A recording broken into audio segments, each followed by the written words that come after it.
Hello my dear students, आप सब कैसे हैं। आशा करते आप सभी अच्छे ही होंगे और मुझे पूर्ण विश्वास है आप सभी इस कोरोना काल में महादेव की कृपा से अच्छे और सुरक्षित ही होंगे।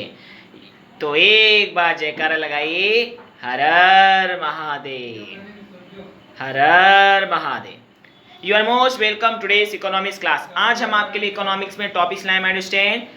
Function of central banking. सही सुना माय डियर। सेंट्रल बैंकिंग के क्या फंक्शन है पहले हम बता दें। पिछले लेक्चर वीडियो में हमसे चर्चा की थी सेंट्रल बैंकिंग किसे कहते हैं।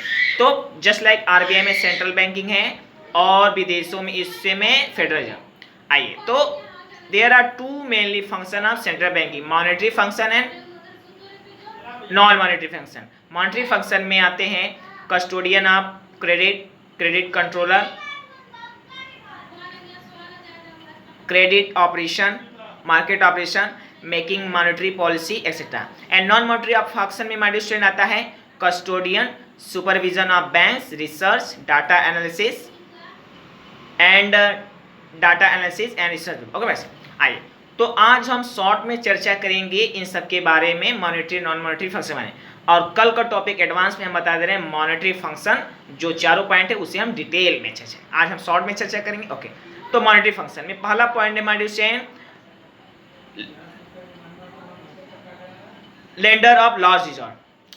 आरबीआई का मॉनेटरी फंक्शन है कि लेंडर ऑफ लास्ट रिजॉर्ट कहलाता है। अगर कोई बैंक फ्रॉड हो जाए, कोई बैंक दिवालिया निकल जाए और बैंक के पास पैसा ना हो पब्लिक को लोन लेने के लिए या पब्लिक को कैश देने के लिए, तो ऐसे समय पे आरबीआई सामने आता है जो lender of the last resort का यानी ऐसे समय में आरबीआई बैंकों को लोन देता है ताकि वो अपना बैंकिंग ऑपरेशन फाइनेंशियल अच्छे से करें। ओके भाई, सेकेंड मॉनेटरी फंक्शन की तरफ बढ़ते हैं, वो है कस्टोडियन ऑफ बैंक्स। ये बैंकों का कस्टोडियन है, अर्थात बैंकों को जब भी किसी फाइनेंशियल जरूरत की पड़ती है तो आरबीआई उन्हें पैसा देता है। तो हम कह सकते हैं कस्टोडियन ऑफ बैंक, ये सेकेंड मॉनेटरी फंक्शन है। थर्ड मॉनेटरी फंक्शन की तरफ बढ़ते हैं, वह है my student monetary policy formation, monetary policy formatter. यानी कि मॉनेटरी पॉलिसी जैसे bank rate, cash rate, CLR, SLR, ये कितना होना चाहिए ये बैंक डिटरमाइन करता है, ये भी इसके मॉनेटरी फंक्शन में आता है। ओके वैसे थर्ड और इम्पॉर्टेंट मॉनेटरी फंक्शन की तरफ बढ़ते हैं माय स्टूडेंट, वह है क्रेडिट कंट्रोलर। मार्केट में बैंकों में कितना बैंकों का पब्लिक का deposit account, saving account, credit account होना चाहिए, ये सारा बात आरबीआई डिटरमाइन करता है। तो हम कह सकते हैं ये मेनली 4 पॉइंट मॉनेटरी फंक्शन में आता है। ओके वैसे अब हम नॉन मॉनेटरी फंक्शन की तरफ बढ़ते हैं, उसमें कुछ पॉइंट हम बता दे रहे हैं। Supervision of bank, merger of bank, data analysis, research paper. पहला पॉइंट है मर्जर ऑफ बैंक।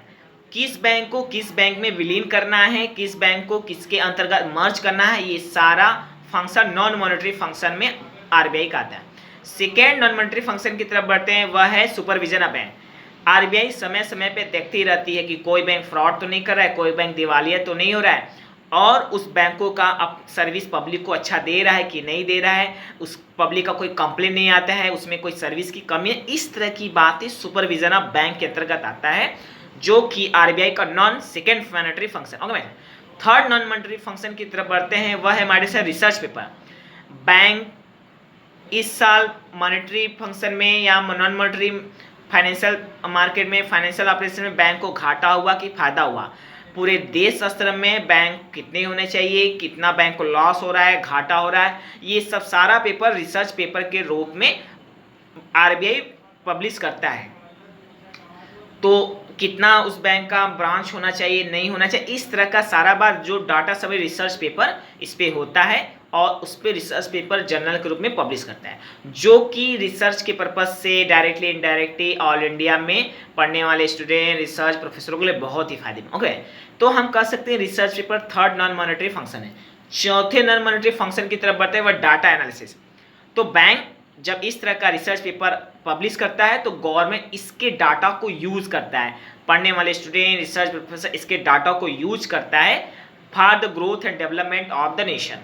तो हम कह सकते हैं कि डाटा एनालिसिस भी ये चौथा इंपॉर्टेंट नॉन मॉनेटरी फंक्शन है आरबीआई का, जो डायरेक्टली या इनडायरेक्टली न प्राइमरी डाटा तो सेकेंडरी डाटा के रूप में इंडिया के बेहतरीन स्टूडेंट प्रोफेसर के द्वारा इसको यूज किया था। ओके वैसे तो ये हमने आज चर्चा किया monetary and non monetary important two function of central bank as a RBI in India. हमने एज ए आरबीआई का हमने चर्चा, सेंट्रल बैंक का चर्चा किया।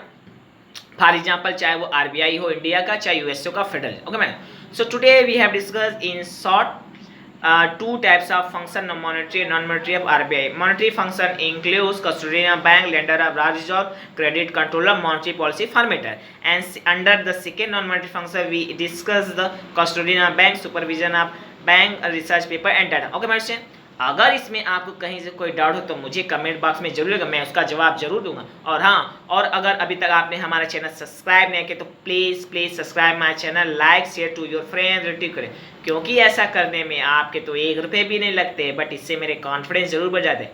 और मेरा मन है वीडियो आपके लिए, आपसे समेत सारे लोगों के बहुत ही फायदेमंद साबित होंगे, न डायरेक्टली तो इनडायरेक्टली, न शॉर्ट टर्म में तो लॉन्ग टर्म, क्योंकि विद्या कभी खराब नहीं जाता, because knowledge are never get spend. Okay my friend, तो कल फिर मिलते हैं, फिर इसी तरह मनी एनालिसिस के अंतर्गत या इसी टॉपिक से संबंधित फिर किसी टॉपिक से फॉर योर काइंड इन्फॉर्मेशन। कल का एडवांस टॉपिक मार्केट बता दे रहे हैं। आज हमने जो मॉनेटरी फंक्शन शॉर्ट में डिस्कस किया, कल इसी चारों मॉनेटरी फंक्शन जो जिसमें आता है custodian of bank, lender of large reserve, monetary policy formation and supervision, तो ये सारा मॉनेटरी फंक्शन हम कल चर्चा करेंगे बट डिटेल में। तो tomorrow's topic will be monetary function of central bank in detail as a first function of central. Okay my friend, तो कल फिर मिलते हैं इसी समय, फिर इसी तरह मनी एनालिसिस के अंतर्गत या इसी टॉपिक संबंधित फिर किसी टॉपिक थे। Till then bye bye, good night, see you and once again हर हर महादेव, हर हर महादेव।